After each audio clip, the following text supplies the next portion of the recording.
ఈరోజు మీ అందరిని చూస్తే ఇంత ఉత్సాహానికి కారకులైనటువంటి గజల్ శ్రీనివాస్ గారు ప్రత్యేకంగా ఆయన అభినందిస్తున్నా. ఆయన ఒక ప్రెసిడెంట్గా ఈ ఆర్గనైజేషన్ బ్రహ్మాండంగా తీర్చిదిద్దారు. వారికి అదే మాదిరిగా honourable secretary Andhra మహాసభకి Reddappa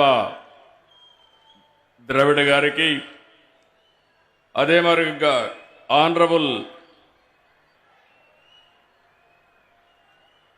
convener Andhra మహాసభకి Ramachandra Raju గారు, స్థానిక శాసనసభ్యురాలు గల్లా మాధవి గారు, రామాంజనేయులు గారు ఈరోజు ఇంత ఉత్సాహంగా, మామూలుగా సినిమా ప్రోగ్రాం అంటే ఇంత ఉత్సాహం చూపిస్తారు, కానీ ఈరోజు మీరు చూస్తే 3వ ప్రపంచ తెలుగు మహాసభల కోసం ఇంత పెద్ద ఎత్తున తరలి వచ్చిన మీ అందరికీ మనస్ఫూర్తిగా అభినందనలు, ధన్యవాదాలు, మనస్ఫూర్తిగా కృతజ్ఞతలు.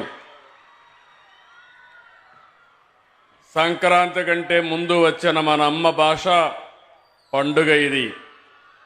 మాతృభాషకు మనం ఇచ్చే గౌరవ వందనం ఈ ప్రపంచ తెలుగు మహాసభలు. ఈ మహత్తర కార్యక్రమాన్ని తలపెట్టిన ఆంధ్ర సారస్వత పరిషత్తుకు అభినందనలు. తెలుగువారి ఆత్మగౌరవాన్ని చాటి చెప్పిన శ్రీ ఎన్టీఆర్ గారి పేరున ఈ వేదికకు పేరు పెట్టినందుకు కృతజ్ఞతలు. తెలుగు భాషకు ఎంతో ఘన చరిత్ర ఉంది. వందలాది భాషలున్న మన దేశంలో కేవలం 6 భాషలకు మాత్రం ప్రాచీన హోదా లభించింది. అందులో తెలుగు ఉండడం మనందరికీ గర్వకారణం. హిందీ, బెంగాలీ, మరాఠీ తర్వాత దేశంలో ఎక్కువ మాట్లాడే భాష తెలుగు భాష. ప్రపంచం మొత్తం మీరు చూస్తే దగ్గర 10 కోట్ల మంది తెలుగు మాట్లాడుతున్నారు. ఈరోజు ఈ మీటింగ్కి 40 దేశాల నుంచి ప్రతినిధులు వచ్చారంటే వారందరికీ స్వాగతం పలుకుతున్నా. ఆంధ్రప్రదేశ్ రాష్ట్ర ప్రభుత్వం తరపున చెప్పి మరొక్కసారి విజ్ఞప్తి చేస్తున్నా. ఇలాంటి సభలు తెలుగు భాష పరిరక్షణకు, గొప్పతనాన్ని చాటేందుకు ఉపయోగపడతాయి. ఇందుకు మనస్ఫూర్తిగా ఆంధ్ర సారస్వత పరిషత్తుకి నా ధన్యవాదాలు. పెద్దలందరూ మాట్లాడారు, అనేక విషయాలు చెప్పారు. తెలుగు రచనలు అనగానే మనకు గుర్తొచ్చేది ఆది కవి నన్నయ్య. ఆయన రాసిన మహాభారతం, కవిత్రయం నుంచి అష్టదిగ్గజాల వరకు, గురజాడ నుంచి శ్రీ దాశరథి వరకు ఎందరో మహానుభావులు తెలుగు భాషకు పనిచేశారు. తెలుగు వైభవాన్ని చాటారు. పోతన భాగవతం, శ్రీనాథుడి భీమఖండం, వేమన, సుమతి, భాస్కర పద్యాలు మర్చిపోలేం. ఇప్పుడే పెంబసాని చంద్రశేఖర్ గారు చెప్పారు, ఆయన ఏ విధంగా అయితే పిల్లలు పెంచుతున్నారో అదే విధంగా అందరం కానీ పిల్లల్ని పెంచగలిగితే తెలుగు భాష ఎక్కడికి పోదు, ప్రతి ఇంట్లో ఉంటుంది. ప్రపంచంలో మనం ఎక్కడున్నా మన భాష శాశ్వతంగా ఉంటుందని చెప్పి కూడా నేను మీకు తెలియజేస్తున్నా. అన్నమయ్య, రామదాసు, వెంగమాంబ, మొల్ల ఇలా భక్తి మార్గంలోనూ తెలుగుకు వన్నె తెచ్చారు. తెలుగును విశ్వవ్యాప్తం చేశారు. తెలుగు సాహిత్యంలో విశ్వనాథ సత్యనారాయణ, పి నారాయణ రెడ్డి, రావూరి భరద్వాజ జ్ఞానపీఠ అవార్డులు సొంతం చేసుకుని మన ఖ్యాతిని మరింత పెంచారు. గ్రాంధిక భాషకే పరిమితమైన తెలుగు వచనాన్ని ప్రజల వ్యవహార భాషగా మార్చిన మహనీయులు గిడుగు వెంకట రామ్మూర్తి గారిని తెలుగు జాతి ఎప్పటికీ మరవలేదు. నేను తెలుగువాడని నాది తెలుగుదేశం అని చాటి చెప్పిన ఏకైక నాయకుడు నందమూరి తారక రామారావు గారు.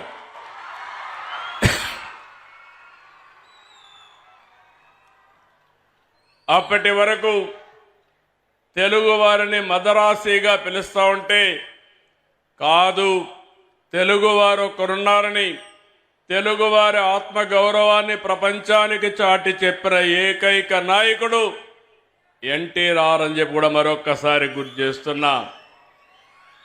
దేశంలో మొట్టమొదటిసారిగా భాషా ప్రయుక్త రాష్ట్రాలు రావాలని, తెలుగు మాట్లాడే వారికి ఒక రాష్ట్రం ఉండాలని పోరాడిన వ్యక్తి, ప్రాణత్యాగం చేసి మనకు తెలుగు భాషకు ఒక రాష్ట్రాన్ని ఏర్పాటు చేసిన మహనీయుడు పొట్టి శ్రీరాముల్ని మరవలేమని మరొక్కసారి మీ అందరికీ విజ్ఞప్తి చేస్తున్నా.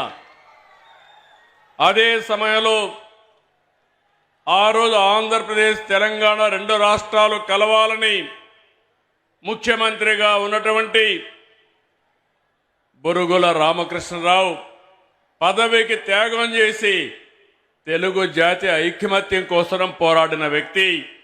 అలాంటి వ్యక్తిని మనం మరవలేమని చెప్పి కూడా నేను మీకు తెలియజేస్తున్నా. ఈనాడు పత్రిక ద్వారా తెలుగు భాషకు ఎనలేని సేవ అందించినటువంటి రామోజీరావు గారిని ఎవరు మరవలేం, జాతి మరవదని చెప్పి కూడా నేను మీకు తెలియజేస్తున్నా. నేడు వారి వారసులు మనందరం గుర్తుపెట్టుకోవాల్సిన అవసరం ఉంది. ఈ జాతి ఔన్నత్యం శాశ్వతంగా ఉండాలంటే మనం భాషను కాపాడుకోవాల్సిన అవసరం ఉంది. ఇంకో పక్క ఈ దేశం యొక్క దశ దిశ మార్చిన వ్యక్తి, ఆర్థిక సంస్కరణలు తీసుకొచ్చిన వ్యక్తి పివి నరసింహారావు గారు కూడా ఈ తెలుగు గడ్డ మీద పుట్టడం మన అదృష్టం అని చెప్పి మీ అందరికీ విజ్ఞప్తి చేస్తున్నారు. ఇటాలియన్ యాత్రికుడు నికోలో డి కాంటే తెలుగుని ఇటాలియన్ ఆఫ్ ది ఈస్ట్గా అన్నారు. తమిళ కవి సుబ్రహ్మణ్య భారతి సుందర తెలుంగై అని కీర్తించారు. మన ప్రాస, యాస, మన సందులు, సమాసాలు, మన సామెతలు, పొడుపు కథలు అన్నీ కూడా మనకే ప్రత్యేకం. అందుకే శ్రీకృష్ణదేవరాయలు ఆ రోజు చెప్పారు, దేశ భాషలందు తెలుగు లెస్స. ఇవన్నీ కూడా మన వారసత్వం. ఇంతటి ఘన చరిత్ర కలిగిన మన మాతృభాషను ప్రతి ఒక్కరూ పరిరక్షించుకోవాల్సిన అవసరం ఉంది. తమిళనాడు, కర్ణాటక, ఒరిస్సా, బెంగాల్లో కూడా తెలుగు చదివేవారు ఎక్కువ మంది ఉన్నారు. దేశంలో జాతీయ భావన పెరగాలి. ఒకరి భాషను మరొకరు గౌరవించుకోవాలి. ఇది దేశ ప్రజల మధ్య ఐక్యత తెస్తుంది. ఏ భాష తక్కువ కాదు, ఎక్కువ కాదు. మాతృభాష అమ్మతో సమానం. మాతృభాషలో చదువుకున్న వారే ప్రపంచంలో ఏదైనా చేయగలుగుతారని చెప్పి మరొకసారి మీ అందరికి విజ్ఞప్తి చేస్తున్నా. అమ్మ భాష లేకపోతే మన జీవితాలకు, మన జాతికి అర్థమే ఉండదు. తెలుగు భాష సంస్కృతి పరిరక్షణ అభివృద్ధి కోసం అంకితమైన ఆంధ్ర సారస్వత పరిషత్ సేవలు అపూర్వమైనటి. దేశ విదేశాల నుంచి తెలుగు వారందరినీ ఒక చోట తీసుకొచ్చారు. కవి సమ్మేళనాలు, సదస్సులు, పుస్తక ప్రదర్శన, తెలుగు సంస్కృతిని సదస్సులో చాటి చెప్పారు. తెలుగు భాషాభివృద్ధి కృషి చేస్తున్న వారికి, ప్రతిభ చూపిన వారికి పూర్ణ కుంభ పురస్కారాలు, ఆంధ్రశ్రీ, ఆంధ్ర సారస్వత రత్న ఇలాంటి అవార్డులు ఇవ్వడం శుభ పరిణామం. నాడు 1911లో చెన్నైలో నాటిన చిన్న విత్తనం 1949లో హైదరాబాద్లో ఆంధ్ర సారస్వత పరిషత్తుగా ఎదిగింది. ఇప్పుడు మరింతగా విస్తరిస్తూ ఉంది. గజల్ శ్రీనివాస్, కదిమెళ్ల వరప్రసాద్, మేడికొండ శ్రీనివాస్, చక్రావధానుల రెడ్డప్ప లాంటి వారు 2017లో ఆంధ్ర సారస్సు పరిషత్తుకు మళ్ళీ ఊపిరిపోశారు. 2022లో భీమవరంలో, 24లో రాజమండ్రి, ఈసారి గుంటూరులో పెట్టారు. రాబోయే 27లో మారిషస్లో పెడుతున్నారు. వారిని మనస్ఫూర్తిగా అభినందిస్తున్నా. మీరు కోరుకున్నట్టు ఈ ప్రభుత్వం మీకు పూర్తిగా అండగా ఉంటాం, అన్ని విధాలా సహకరిస్తామని మరొకసారి మీకు హామీ ఇస్తున్నాం. హిందీ తర్వాత ఎక్కువ రాష్ట్రాల్లో ప్రజలు మాట్లాడే ఏకైక భాష తెలుగు. మాతృభాష మన మూలాలకు సంకేతం. ముందు మాతృభాష రాణిస్తే ఏ రంగంలోనైనా రాణిస్తాం. ఇంగ్లీష్ అవసరం, కానీ భాషను మరిచిపోతే మన వల్ల మనమే కోల్పోయినట్టు అవుతుంది. ఇంగ్లీష్ ఉపాధికి అవసరం.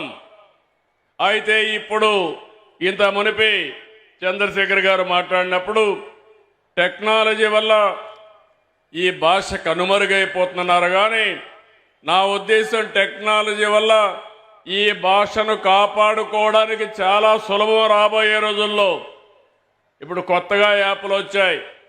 మీరు తెలుగులో మాట్లాడితే మీకు తెలుగులోనే సమాధానం ఇస్తాయి. ఏ బాధ లేదు. కనీసం టైప్ చేయడానికి తెలియని వాళ్ళు కూడా ఈ టెక్నాలజీ ఉపయోగించుకునే పరిస్థితి వస్తుంది. అలాంటి టెక్నాలజీలో మనం మనుగడ సాధించవలసిన అవసరం ఉందని చెప్పి కూడా నేను మీకు తెలియజేస్తున్నా. ఈరోజు పొట్టి శ్రీరాములు గారి పేరు మీద 85లోనే నందమూరి తారక రామారావు గారు తెలుగు యూనివర్సిటీ తీసుకొచ్చారు. విభజన తర్వాత రాజమండ్రిలో మళ్ళీ పొట్టి శ్రీరాములు తెలుగు విశ్వవిద్యాలయాన్ని ఏర్పాటు చేస్తున్నామని మీ అందరికీ విజ్ఞప్తి చేస్తున్నా. మన నాయకుల్ని మనం గౌరవించుకోవాలి. త్యాగాలు చేసిన త్యాగధనులను గుర్తుపెట్టుకుంటే అది స్ఫూర్తిదాయకంగా ఉంటుంది. ఈ సందర్భంగా నేను ఒకే ఒక విషయం మీ అందరికీ విజ్ఞప్తి చేస్తున్నాను. ఈరోజు నందమూరి తారక రామారావు గారు ఆత్మ గౌరవంతో ముందుకు పోయారు. తెలుగు జాతి ఉన్నంత వరకు గుర్తుపెట్టుకునే ఏకైక నాయకుడు నందమూరి తారక రామారావు గారు. ఇందులో అనుమానమే లేదు. ఎన్టీ రామారావు గారు ఆత్మ గౌరవాన్ని ప్రబోధిస్తే, నేను వచ్చిన తర్వాత ఆత్మ గౌరవంతో సమానంగా ఆత్మవిశ్వాసంతో ముందు పోమని ఒక పిలుపిచ్చాను. ఆ పిలుపుతో ఓసారి నాకెంతో సంతోషం. తెలుగు ఒకసారి చూస్తే తెలుగు మీద మీ మీద నాకు ఎంత గౌరవం ఉందంటే, నా జీవితంలో ఏ రాజకీయ నాయకుడికి జరగనటువంటి గౌరవం మీరు నాకు ఇచ్చారంటే, నా జీవితాంతం మీకు తెలుగు వారికి రుణపడి ఉంటానని మరొక్కసారి మీ అందరికీ విజ్ఞప్తి చేస్తున్నారు. సమైక్య ఆంధ్రప్రదేశ్లో 9.5 సంవత్సరాలు ముఖ్యమంత్రి, 10 సంవత్సరాలు అపోజిషన్ లీడర్ని, ఇక్కడ మళ్ళీ రెండోసారి ముఖ్యమంత్రి. ఈ గౌరవం ఎవ్వరికి రాలేదు. ఆ గౌరవాన్ని మీరు ఇవ్వగలిగారు. ఈరోజు నేను ఒకటే మీ అందరికీ శాశ్వతంగా తెలుగు జాతికి నేను రుణపడి ఉంటాను. ఇంకొక విషయం కూడా మీరు గుర్తుపెట్టుకోవాలి. ఒకప్పుడు తెలుగు జాతి వివిధ ప్రాంతాల్లో ఉంది. కాలక్రమేణా అందరూ ఒకటిగా ఉండాలని ఆ రోజు పొట్టి శ్రీరాములు గారు త్యాగం చేయడం, మళ్ళీ రాష్ట్రం ఒకటిగా కలవడం జరిగింది. తెలుగు జాతి అనేక సందర్భాల్లో కలిసి ఉన్నాం, కొన్ని సందర్భాల్లో విడిపోయాం. ఇప్పుడు తెలుగు జాతికి 2 రాష్ట్రాలు వచ్చాయి. ఒకటి తెలంగాణ, ఒకటి ఆంధ్రప్రదేశ్. మీ అందరూ ఈ సందర్భంగా ఒకటి గుర్తుపెట్టుకోవాల్సిన అవసరం ఉంది.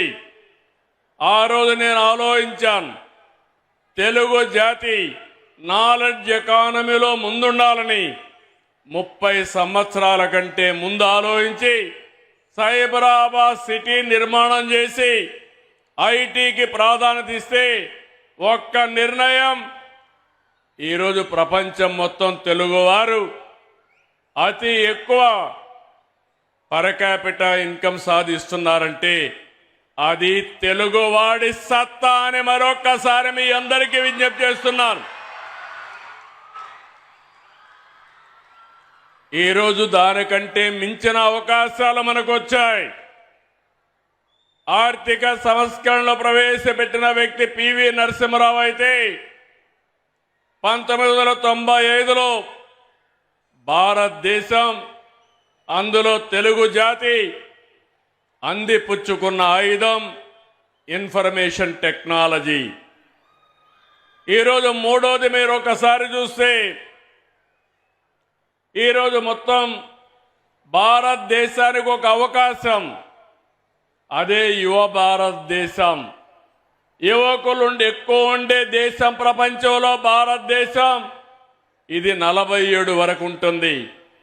అన్ని దేశాలు జనాభా తగ్గిపోతా ఉంది, వయసు మీరిన వాళ్ళు పెరుగుతున్నారు. కానీ భారతదేశానికి మాత్రం అడ్వాంటేజ్ ఉంటుంది. నాలుగో విషయం మీరు చూస్తే ఒక సమర్థవంతమైన నాయకుడు, right time, right leader, right place, that is Narendra Modi.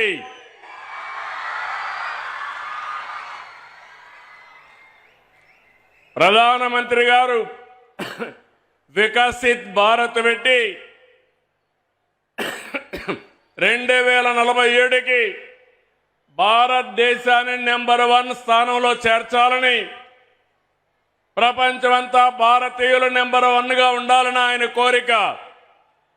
నేను దానికి పూర్తిగా మద్దతిస్తూనే ప్రపంచం మొత్తం అత్యంత శక్తివంతమైన జాతిగా తెలుగు జాతి ఉండాలనేది నా సంకల్పం. ఇది అసాధ్యం కాదు, ఇది సాధ్యం. ఇది జరగాలంటే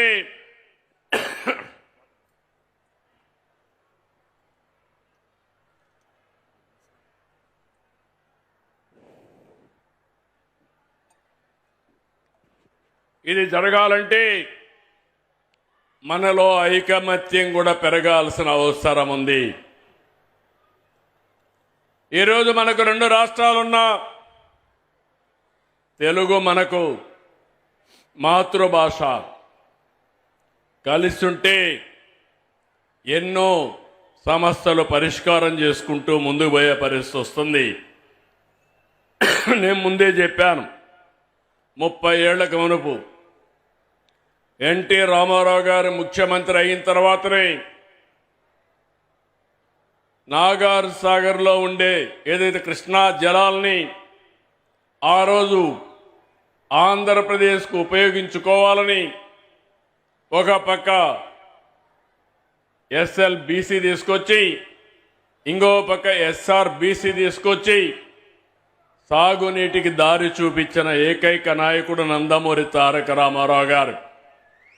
ఆ తర్వాత మీరు ఒక్కసారి చూస్తే నేను కల్వకుర్తి లిఫ్ట్ ఇరిగేషన్ కానీ, ఏఎంఆర్ ఎత్తిపోతుగల పథకం కానీ, నెట్టెంపాడు కానీ ఇవన్నీ కూడా పూర్తి చేశాం కృష్ణా పైన తెలంగాణ ప్రాంతంలో.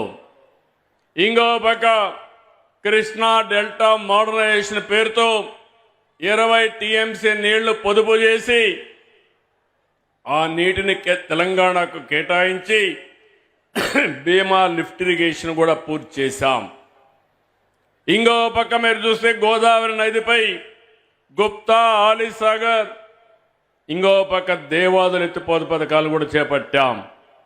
ఆంధ్ర ప్రాంతంలో చేగల్నాడు, పుష్కర, తాటిపూడి ఇలాంటి లిఫ్ట్ ఇరిగేషన్లు తీసుకొచ్చాం. 2014లో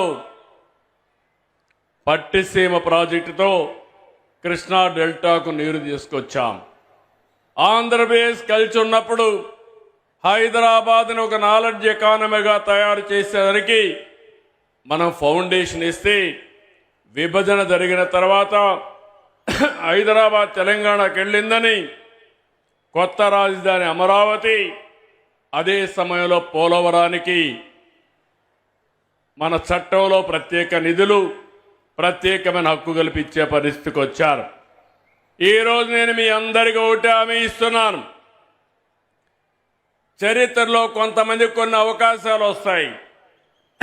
ఆ రోజు సైబరాబాద్ ద్వారా హైదరాబాద్ నగరాన్ని ప్రపంచ పట్టణంలో పెట్టాం. ఈరోజు అమరావతి మళ్లీ కట్టి, అమరావతి దేవతల రాజధాని, అమరావతి ప్రజా రాజధాని ఈ అమరావతి. ప్రపంచానికి ఒక నమూనాగా దీన్ని తయారు చేసే అవకాశం తీసుకుందాం. అలాంటి అవకాశం తీసుకుని ఈ రాజధాని నిర్మాణం చేస్తాం.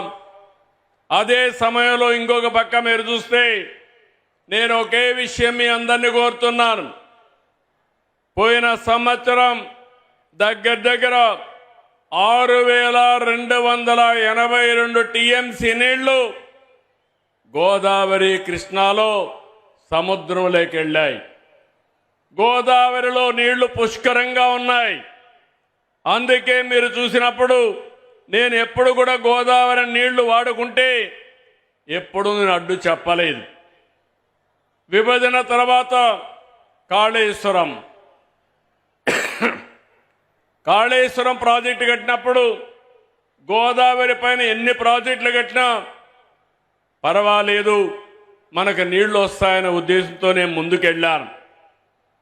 గడిచిన 40 సంవత్సరాల్లో 3,000 టీఎంసీ నీళ్లు గోదావరి నుంచి సముద్రం లేకపోతున్నాయి. పోలవరం ప్రాజెక్టు పూర్తవుతుంది. కృష్ణా గోదావరి అనుసంధానం జరుగుతుంది. నా జీవితంలో ఒకటే కోరిక, ప్రపంచంలో తక్కువ నీటి వినియోగం చేసే దేశం భారతదేశం. ఎన్నో సంవత్సరాలుగా పోరాడుతున్నా, ఎన్నో సంవత్సరాలుగా ప్రయత్నం చేస్తున్నా, గంగా కావేరి కలవాలి, దేశంలో నీటి సమస్య పూర్తిగా పరిష్కారం కావాలనేది నా అభీష్టమని మరొక్కసారి మీ అందరికీ విజ్ఞప్తి చేస్తున్నాను. అదే సమయంలో ఆంధ్రప్రదేశ్లో ఉండే నదులన్నీ కలపాలి. తెలంగాణలో గోదావరి నీళ్లు కూడా వాడుకోవాల్సిన అవసరం ఉంటే వాడుకోవాలి. తెలుగు రాష్ట్రాల మధ్య విద్వేషాలు కాదు, సమైక్యత అవసరం. ఒకరినొకరు అర్థం చేసుకోవాల్సిన అవసరం ఉంది. అందరం కలిసి ముందుకు పోవాల్సిన అవసరం ఉంది. ఎంతో మంది త్యాగాలు చేశారు. ఇది రాజకీయ వేదిక కాదు కాబట్టి నేను అన్ని విషయాలు మాట్లాడను. ఐక్యత వరకే ఇక్కడ మాట్లాడతాను. మిగిలిన విషయాలన్నీ బయట చెప్తాను. కానీ నా జీవితాశయం ఒకటి, నీటి విషయంలో కానీ సహకారంలో కానీ తెలుగు వారందరూ కలిసి ఉండాలి. ప్రపంచంలో ఎక్కడున్నా మనల్ని గుర్తించేది ఏకైక భాష, అది తెలుగు భాష. ఆ భాష ముందుకు పోవాలంటే, తెలుగు జాతి ప్రపంచంలో నెంబర్ 1 కావాలంటే మనకు కూడా ఐకమత్యం అవసరం అని చెప్పి మరొక్కసారి తెలియజేస్తున్నా. దేశంలో హిందీ మాట్లాడే రాష్ట్రాలకే ఎక్కువ రాష్ట్రాలుంటే, ఈరోజు ఆ తర్వాత తెలుగు మాట్లాడే వాళ్ళకి మాత్రం దేశంలో 2 రాష్ట్రాలు ఉండడం మనందరికీ గౌరవం.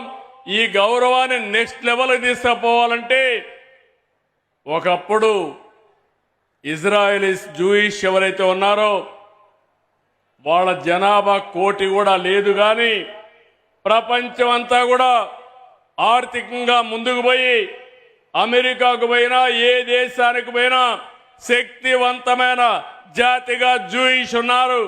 2047కి జూయిష్ను కూడా మించిపోయి నెంబర్ 1 జాతిగా తెలుగు జాతి ఉండాలనేది నా ఏకైక లక్ష్యం.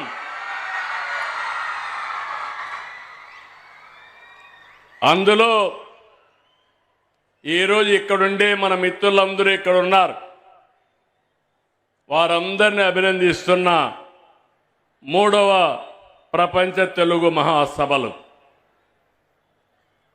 ఈ సభల్ని నిర్వహించినటువంటి ఆర్గనైజేషన్ని మనస్ఫూర్తిగా అభినందిస్తూ ఇప్పుడే కొన్ని విషయాలు మాట్లాడారు.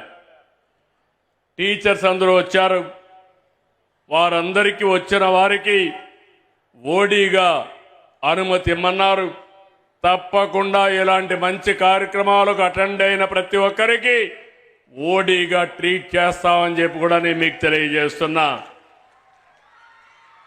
ఇంకో పక్కన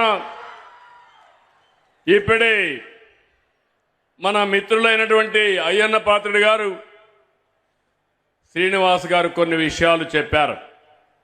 ఆ విషయాలను చూసినప్పుడు శ్రీనివాస్ గారు అయితే చాలా బాధ్యతగా మాట్లాడుతూ, నేను డబ్బులు అడగను కానీ భాషను ప్రమోట్ చేయడానికి సహకరించమని కోరారు. మనమందరం కూడా ఇంగ్లీష్ క్యాలెండర్ ప్రకారం ఫాలో అవుతాం. ఒకసారి మన పండుగల్ని బాగా జరుపుకోవాల్సిన అవసరం ఉంది. ఒకప్పుడు అందరం సిటీలకే పరిమితమయ్యేవారం. ఒక సింపుల్ నిర్ణయం. మా మిస్సెస్ అయితే లేదు, మనం ఎప్పుడు ఇక్కడే ఉంటాం, సంక్రాంతికి విధిగా అందరం ఊరికి వెళ్ళాలి, మనం అందరికి ఊరికెళ్ళి వేరే వాళ్ళకు ఆదర్శంగా ఉండాలని గడచిన 20 సంవత్సరాలుగా సంక్రాంతి వస్తే మా బంధువులంతా కలిసి నారావారిపల్లికి వెళ్తాం. ఈ సంవత్సరం కూడా నారావారిపల్లికి వెళ్తున్నామని చెప్పి నేను మీ అందరికీ తెలియజేస్తున్నా. దీనివల్ల సంక్రాంతి కోసం ఇప్పటి నుంచే ప్రిపరేషన్లు ప్రారంభించి సిటీలో ఉండే వాళ్ళందరూ పల్లె బాట పట్టే పరిస్థితికి వచ్చారు. మనం ఒక ఆదర్శంగా ఉంటే మిగిలిన వాళ్ళకు కూడా ఇది అవుతుంది. మనం తెలుగు పండుగలను జరుపుకోవాలి, భారతీయ సంస్కృతిని కాపాడుకోవాలి, కళాకారులను ప్రోత్సహించాలి. తప్పకుండా భవిష్యత్తులో ఒకటే హామీ ఇస్తున్నా, నాటకాలు కానీ పద్యాలు కానీ కవులను కానీ మన వారసత్వ సంపద అయినటువంటి కల్చరల్ సంపదని కాపాడుకుంటాం. ఈరోజు ఒక్క విషయం మీరు గుర్తుపెట్టుకోవాలి. చాలా దేశాలు ఉన్నాయి. అన్ని దేశాల కంటే ఇండియన్ కల్చర్ చాలా గొప్పది. ఈరోజు మనం వేరే రిలీజియన్స్లో చూస్తున్నాం, వేరే దేశంలో చూస్తున్నాం. తండ్రి కొడుకు అప్పిస్తాడు, కొడుకు తండ్రికి అప్పిస్తారు. విడాకులు వాళ్ళు స్వేచ్ఛగా ఇచ్చుకునే పరిస్థితి వస్తారు. కానీ మనం అందరం సాంప్రదాయ ప్రకారం పెళ్ళి అనేది మనం చేసుకునేది కాదు, స్వర్గంలో జరిగింది. ఎప్పుడో నిర్ణయమైంది. పెళ్లి జరిగిన తర్వాత విడాకులనే మాటే రాకుండా ఉండాలనేది హిందూ సాంప్రదాయం అని మరొక్కసారి మీ అందరికీ విజ్ఞప్తి చేస్తున్నా. అదే భారతీయ సాంప్రదాయం.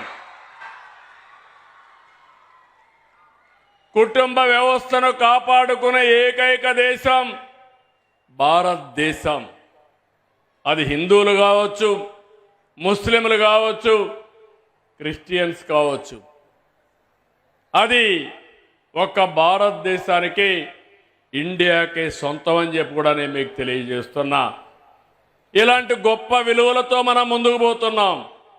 సంపద అవసరం, పేదరికం ఉండడానికి వీలు లేదు. అదే సమయంలో విలువలు లేకపోతే ఆ సంపద అంతా వేస్ట్ అని చెప్పి కూడా నేను మీకు తెలియజేస్తున్నా. ఆ విలువలను నేర్పించేది మన సంస్కృతి. ఆ సంస్కృతికి మూలం భాష. ఆ భాషను మరిచిపోతే అన్నీ కూడా మనం పోగొట్టుకున్న వాళ్ళు అవుతాం. అలాంటి భాషను కాపాడుకోవడానికి అన్ని విధాలని సహకరిస్తాను. టెంపుల్స్ విషయం మాట్లాడారు. ఇలాంటి ఆస్థాన విద్వాంసులు కానీ కవులు కానీ ఇలాంటి వాళ్ళందరిని పెట్టి గౌరవించమని, ఇంకా చిన్న చిన్న విషయాలు అడిగారు. ఎక్కడైనా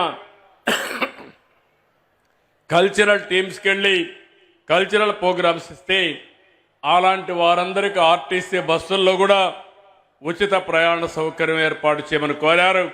తప్పకుండా మీరిచ్చిన సూచనలన్నీ గుర్తుపెట్టుకొని ఎన్ని వీలైతే అన్ని చేసి మాతృభాషను కాపాడుకోవడానికి, మన సంస్కృతిని కాపాడుకోవడానికి అన్ని విధాలా సహకరిస్తానని మరొక్కసారి మీ అందరికీ హామీ ఇస్తూ, ఒక బ్రహ్మాండమైన కార్యక్రమం, మీ ఉత్సాహం చూస్తున్నా నాకు ఒకే ఒక కోరిక, ఈ రాష్ట్రంలో సంపద సృష్టించాలి, ఆదాయాన్ని పెంచాలి, ఆరోగ్యంగా ఉండాలి, అదే మరిగా ఆనందంగా ఉండాలి. ఇవన్నీ జరగాలంటే మన వారసత్వంతోనే వస్తాయి. మన సంస్కృతి సాంప్రదాయాల్లో ఉంది. దీన్ని కాపాడుకోవాల్సిందిగా మరొక్కసారి కోరుకుంటూ, అందరికీ మరొక్కసారి అభినందనలు. నిన్నే మనాళ్ళు చెప్పారు కాబట్టి హ్యాపీ న్యూ ఇయర్ అయిపోయింది కాబట్టి అందరికి కూడా సంక్రాంతి శుభాకాంక్షలు. ఘనంగా సంక్రాంతి జరుపుకొని మన వారసత్వాన్ని కాపాడుకోవాల్సిందిగా కోరుకుంటూ అందరికీ నమస్కారాలు, ధన్యవాదాలు. Thank you.